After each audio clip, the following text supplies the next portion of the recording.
Monika šialenstva a spoľahlivá Fábia. To stačilo dobrodruhom Eugenovi a Petrovi, aby pokorili autom najchladnejšie miesto na svete. Ruský Ojmjakon, kde teplota klesá na mínus 70 stupňov. Zážitky z nekonečných kilometrov v mrazivej divočine opísali vo vlogoch a dnes vyrazili na ďalší extrém.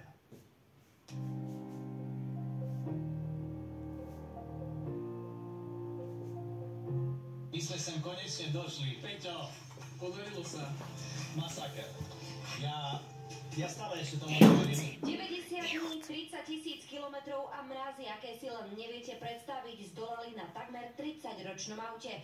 To pred cestou upravili. Trošičku zateplili, dali sme do kufra nezávislé kúrenie, urobili sme minimálny servis, no a vyrazili sme asi s 80 kg dielov na streche vo vnútri auta. A predsa sa im priamo v Rusku pokazilo to, čo nemali. 450 km ich nakoniec zviezol ruský kamionista s autoprepravníkom. Autá tam však pre obrovské mrazy musia byť naštartované non-stop. To znamená, večer ideš spať a auto nechávaš naštartované, ráno prídeš, len skontroluješ, či ešte ide.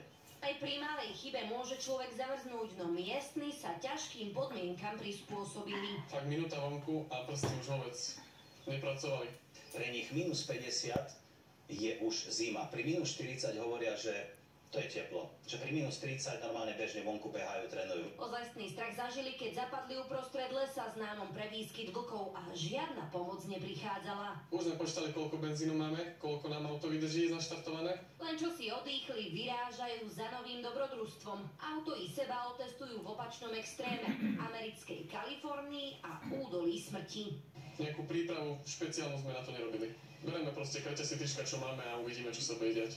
Keď budeme zomierať po ceste, tak budeme hľadať možnosť tú klimu tam nejak v Amerike niekde nejakým iným spôsobom dodať. Možno budeme po sebe hádzať kocky ľadu, neviem.